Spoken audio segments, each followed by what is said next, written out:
ಇನ್ನು ಸದ್ಯ ರಾಜ್ಯ ಕಾಂಗ್ರೆಸ್ನಲ್ಲಿ ಸಿಎಂ ಕುರ್ಚಿಯ ಜಟಾಪಟಿ ಇದ್ದೇ ಇದೆ. ಸೊ ಇದೇ ವಿಚಾರಕ್ಕೆ ಸಂಬಂಧಪಟ್ಟಂತೆ ಡಿ.ಕೆ. ಶಿವಕುಮಾರ್ ಅವರಿಗೆ ಸಿಎಂ ಕುರ್ಚಿ ಮೇಲೆ ಕಣ್ಣಿದೆ, ಆಸೆ ಇದೆ ಅನ್ನೋ ವಿಚಾರ. ಸೊ ಇದಕ್ಕೆ ಡಿ.ಕೆ. ಸುರೇಶ್ ಅವರು ಕೂಡ ಪ್ರತಿಕ್ರಿಯೆಯನ್ನು ಕೊಟ್ಟರು. ಹೌದು, ಎಲ್ರಿಗೂ ಆಸೆ ಇರುತ್ತೆ, ನನಗೂ ಆಸೆ ಇದೆ, ಅದರಲ್ಲಿ ತಪ್ಪೇನು? ಬೆಂಗಳೂರಿನಲ್ಲಿ ಡಿ.ಕೆ.ಶಿ ಸಹೋದರ ಡಿ.ಕೆ. ಸುರೇಶ್ ಪ್ರತಿಕ್ರಿಯೆಯನ್ನು ಕೊಟ್ಟಿದ್ದಾರೆ. ಈಗ ಅಸ್ಸಾಂ ಎಲೆಕ್ಷನ್ಗೆ ಅವರನ್ನು ವೀಕ್ಷಕರನ್ನಾಗಿ ನೇಮಕ ಮಾಡಿದ್ದಾರೆ. ಪಕ್ಷದ ಕೆಲಸ ಅದು, ಹೈಕಮಾಂಡ್ ಏನು ಹೇಳುತ್ತೋ ಅದನ್ನು ಕೇಳಬೇಕಾದದ್ದು ಎಲ್ಲರ ಧರ್ಮ. ಪಕ್ಷದ ಕೆಲಸವನ್ನು ಅವ್ರು ಮಾಡ್ತಾರೆ. ಇನ್ನು ರಾಜಣ್ಣ ಏನೇನು ಸಲಹೆ ಕೊಡ್ತಾರೋ ಕಾದು ನೋಡೋಣ. ಹೀಗಂತ ಬೆಂಗಳೂರಿನಲ್ಲಿ ಮಾಜಿ ಸಂಸದ ಡಿ.ಕೆ. ಸುರೇಶ್ ರಿಯಾಕ್ಷನ್ ಕೊಟ್ಟರು.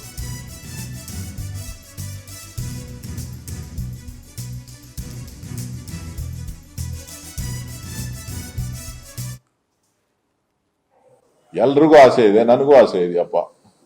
ನನಗೆ ಆಸೆ ಇಲ್ಲ ಅಂತ ಯಾವ ತರ ಹೇಳಿದೀನ? ನಾನು ಯಾವ ತರ ಆಸೆ ಇಲ್ಲ ಅಂತ ಹೇಳಿದೀನ? ನಿನ್ನೆ ಅವರು ರಾಮೋತ್ಸವ ಮಾಡ್ತಾ ಇದ್ದಾರೆ ಅವ್ರ ತಾಲ್ಲೂಕಿನಲ್ಲಿ. ಸೊ ಹಾಗಾಗಿ ರಾಮೋತ್ಸವ ಕಾರ್ಯಕ್ರಮಕ್ಕೆ ಆಹ್ವಾನ ಬರಬೇಕು ಅಂತ ಹೇಳಿ ಅವರ ಪಕ್ಷದ ಎಲ್ಲ ಮುಖಂಡರುಗಳು ಬಂದು ಆಹ್ವಾನವನ್ನ ಮಾಡಿದ್ರು. ರಾಮೋತ್ಸವ ಕಾರ್ಯಕ್ರಮಕ್ಕೆ ಬರಬೇಕು ಅಂತ ಹೇಳಿ.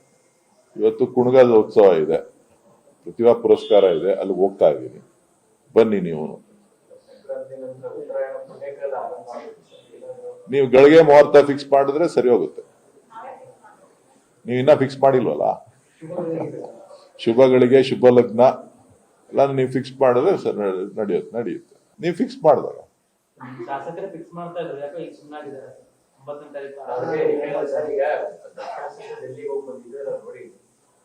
ಅಧಿವೇಶನ ಆದ್ಮೇಲೆ ಕರೆದು ಒಂದು ತೀರ್ಮಾನ ಮಾಡ್ತಾರೆ ಅಂತ ನಿರೀಕ್ಷೆಗಳು ಶಾಸಕರಲ್ಲಿತ್ತು. ಸಹಜವಾಗಿ ಡೆವಲಪ್ಮೆಂಟ್ ಆದ್ಮೇಲೆ ಎಲ್ಲರಲ್ಲೂ ಆ ನಿರೀಕ್ಷೆ.